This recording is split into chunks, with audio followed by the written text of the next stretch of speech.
প্রিয় দর্শক, আপনারা দেখছেন আজকে আমাদের সাথে রয়েছেন চাঁপাইনবাবগঞ্জ ১ শিবগঞ্জ আসনের মাননীয় সংসদ সদস্য, নবনির্বাচিত সংসদ সদস্য ডক্টর কেরামত আলী।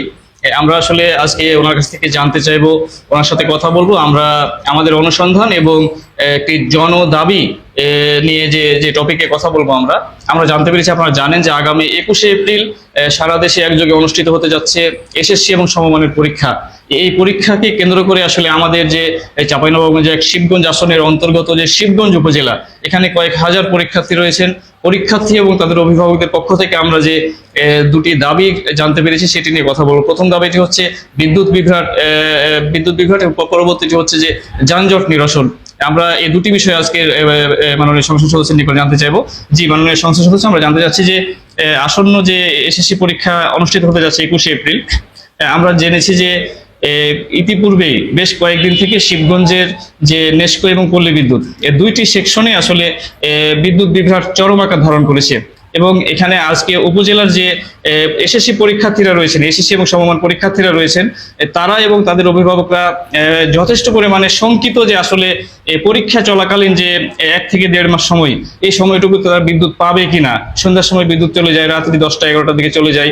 এই যে বিদ্যুৎটা তারা নিরবচ্ছিন্ন পাবে কিনা এবং এক্ষেত্রে আসলে আপনার কোনো করণীয় আছে কিনা, পরিকল্পনা আছে কিনা, এই বিষয়ে একটু বলবেন। বিসমিল্লাহির রহমানির রহিম।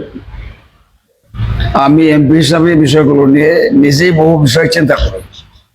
তার মধ্যে বিদ্যুৎ বিভ্রাট এবং এই যে যানজট হচ্ছে, বিশেষ করে পেট্রোল পাম্পগুলোতে এই সমস্ত ট্রলি, তারপরে এই বড় বড় যে ইয়েগুলো, এই ট্রাক্টর এবং সরাসরি ট্রাকও এই সমস্ত জায়গায় তেল নেওয়ার জন্য ঢুকতেছে, সব মিলে প্রচন্ড ভিড় হচ্ছে।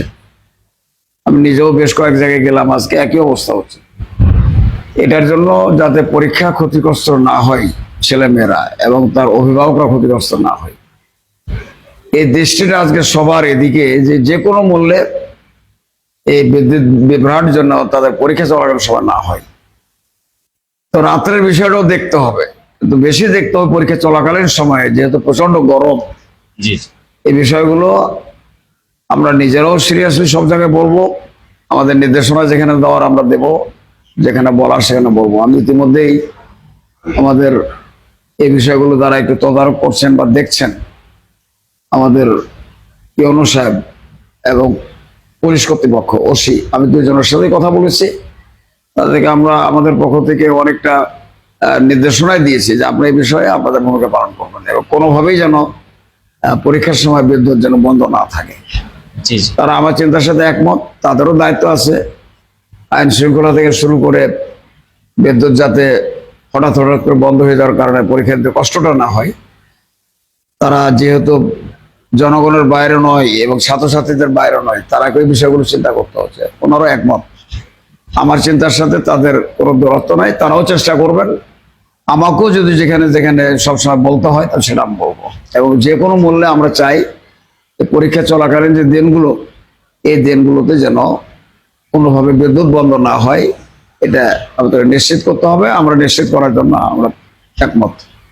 আচ্ছা, তার মানে যে বিদ্যুৎ বিভাগ আপনাকে আশ্বস্ত করেছেন যে আমরা চেষ্টা করবো বিদ্যুৎ নিরবচ্ছিন্ন রাখার জন্য। আচ্ছা, এবার আমরা জানতে চাচ্ছি যে বর্তমান জ্বালানি সংকটের কারণে আমরা দেখেছি যে রাস্তার ধারে বেশ কয়েকটি পাম্প রয়েছে আমাদের শিবগঞ্জ উপজেলায়। এই পাম্পে যে পরিমাণ জ্যাম থাকে সকাল ৬টা থেকে দুপুর ১টা পর্যন্ত, এখানে আসলে পরীক্ষার্থীরা শঙ্কিত যে তারা সঠিক সময়ে আসলে কেন্দ্রে পৌঁছাতে পারবে কিনা। এক্ষেত্রে তাদের যেটা দাবি যে পাম্পগুলোর সামনে পরীক্ষার দিনগুলোতে অন্তত ট্রাফিক পুলিশ রাখার ক্ষেত্রে আপনি কোনো উদ্যোগ নিতে পারেন কিনা।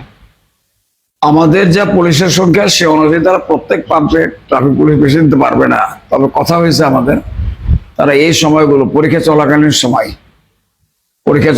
সময় হচ্ছে ১০টা থেকে ১টা, সেখানে হয়তো তারা ১ ঘন্টা আগে থেকে নিয়ে বা সকাল থেকেই শুরু করবে, তারা ওই ইয়েটা বন্ধ রাখবে।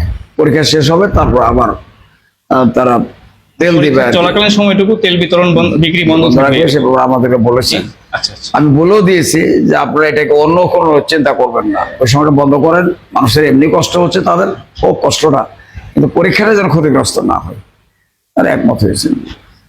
আমি ওসি এবং ইউনুসের কথা বলেছি। আমি বিদ্যুৎ সংক্রান্ত আরির যে অফিস আমাদের, এগুলো আরি এবং পল্লী বিদ্যুৎ আমাদের নেস্কো এবং পল্লী বিদ্যুৎ দুই যারা ইঞ্জিনিয়ার আছেন, আমরা তাদেরকে এই বিষয়গুলো বলবো।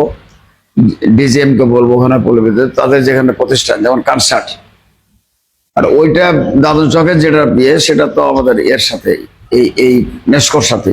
জি। ওনারা যেন, আমি কালকেই দিনের বেলা বলে দেবো, আরি সাহেব তার চিকিৎসার জন্য তার ওয়াইফের চিকিৎসার জন্য ইন্ডিয়া গেছেন, আমি যারা দায়িত্ব পালন করছি তারাকে বলবো। জি, এটা হচ্ছে আসলে কোমলমতি যে পরীক্ষার্থী এবং তাদের অভিভাবকরা যে একটি প্রয়োজন অনুভব করেছিলেন, এবং আপনি যে এটি বুঝতে পেরেছেন এবং উদ্যোগ গ্রহণ করেছেন, এই জন্য আমাদের সকলের পক্ষ থেকে আপনাকে ধন্যবাদ জানাচ্ছি। যে আপনাদের ধন্যবাদ। এই বিষয়গুলো আপনারা যেহেতু আমাদেরকে জিজ্ঞাসা করতেছেন, আমাদের করণীয় দায়িত্ব সম্পর্কে বলতেছেন, আমরা আপনাদের এই চিন্তার সাথে একমত এবং সহযোগিতা করবো ইনশাআল্লাহ। যে আপনাদেরও ধন্যবাদ।